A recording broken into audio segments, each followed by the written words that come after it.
Hey, it's Bob, Home Cook Basics. Thanks for coming back to the channel. If you're new here, please subscribe down below. So today we're talking about how to braise beef. I have a grass-fed chuck roast. We're gonna cook it long and slow on the stovetop in a Dutch oven.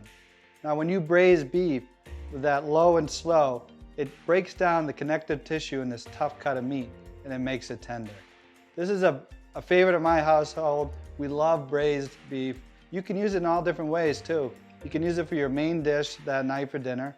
And usually you have a bigger piece of meat, so you're gonna have leftovers. And I love using this braised beef on tacos, in my breakfast with scrambled eggs. There's all kinds of uses. So let's jump right into it. How to braise beef. So the first thing we're gonna do is we're gonna salt the chuck roast. You wanna be very liberal with this salt. Get the salt all over it. So there's a lot of surface area on these big cuts. That's why you want to salt it a lot, and it's thick, so don't worry about it being over salty. Here we got the simple ingredients: tomato paste, garlic, celery, carrots, and onion. So you want to get your vegetables washed, and then we're just going to do a rough chop. I cut the ends off just because they're usually dirtier and any imperfections. I'm just using this for the braise. I'm not going to actually eat these, so I like to chop them up because it kind of adds more surface area, I think, and flavor to the dish. These carrots are a lot thicker than I usually get, so I ripped them the long way. That way I could cut smaller pieces. You didn't want them really big either, because I use a braiser and I want all the meat to be able to fit in the pan with the vegetables. Now this isn't really mirepoix, but I do love adding garlic. I pretty much add garlic to almost all my dishes. I'm just getting the garlic removed from the skin, and then I'm just gonna smash it. And it's gonna go right in there like that. And the last one to prep is the onion. We're just doing a really rough chop, semi-big pieces, but I make sure I get the peel off. I don't leave that in. Some people braise with it, I don't. So there you have it, some real simple ingredients for this dish. Now go ahead and get your pan or pot hot. I'm using an actual braiser for this. You want to use an oil with a high smoke point when you're browning your beef. I use avocado oil. Sometimes I use olive oil.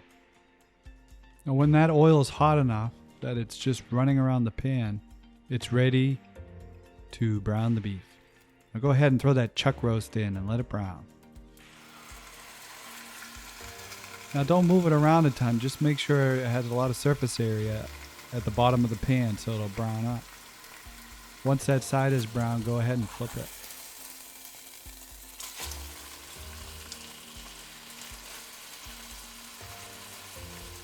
Now let it do its thing, let it brown up, keep that surface area as much as you can on the bottom of the pan, that's why I'm pushing on it.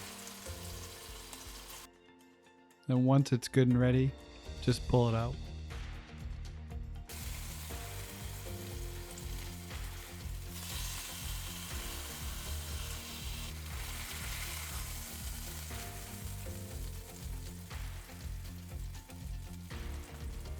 Now add your garlic and your onions and saute those for a while in the pan until you get that real aromatic smell from the garlic and the onions. Now if they start to stick too much on the bottom of the pan, go ahead and I add a little bit of the chicken stock. I got my homemade chicken stock that I'm going to add later, but I put it in there to make sure that the brown bits on the bottom don't burn. Really important, you don't want to burn the fond in the bottom of the pan. Add a little bit of chicken stock. As you can see, I can remove that fond to prevent it from burning. Now go ahead and add the celery and the carrots. Mix them around a little bit, and then add your tomato paste. You want to cook the tomato paste. You want to get it on the bottom of the pan and kind of brown it up. But once again, watch the bottom of the pan. You do not want to burn that fond. You can kind of see it was getting a little bit dark in one corner. So I'm going to once again add some of my homemade chicken stock. At this point, you're deglazing the pan. If you're going to use water, go ahead. You could use chicken stock like I am, or you could use a wine, a red wine, a white wine, whatever you prefer to deglaze with.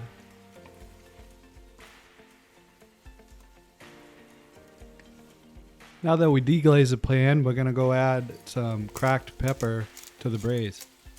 I like fresh cracked pepper. Black pepper, that is. And I like to put a liberal amount. And don't forget the salt. Salt enhances flavor. You can go ahead and stir it all up. Grab your chuck roast and add it back to the braise. I like to tuck it in there, get some of the surface under the bottom. Now grab the liquid that you're gonna braise in. A lot of people use water. I use my homemade chicken stock. Nothing beats homemade chicken stock. Go ahead and add it to the pan, and you want to go about a third of the way up the beef. That's it, she's ready to cook. Put it on low and give it a cover. And I'll see you later in a couple hours. About halfway in, I like to check it, and I'll usually baste the beef. Do it as much as you want, but you gotta remember, once you pull that lid, you're gonna lose a lot of heat. Sometimes I'll actually flip it too. I didn't in this case, but.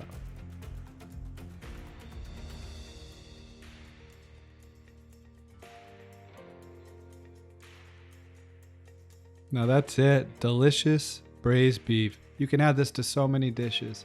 You could even make a sauce out of the liquid. Really important, let it rest. And let it rest in the liquid. Don't pull it out of that liquid until it rests for a bit. So that's it, how to braise beef. As you can see, it's really simple and easy. You got a few ingredients, and I'm telling you, you're gonna love it. You have to try this. So thanks again for watching. If you're new to the channel, please subscribe down below. And I'll see you next time on Home Cook Basics.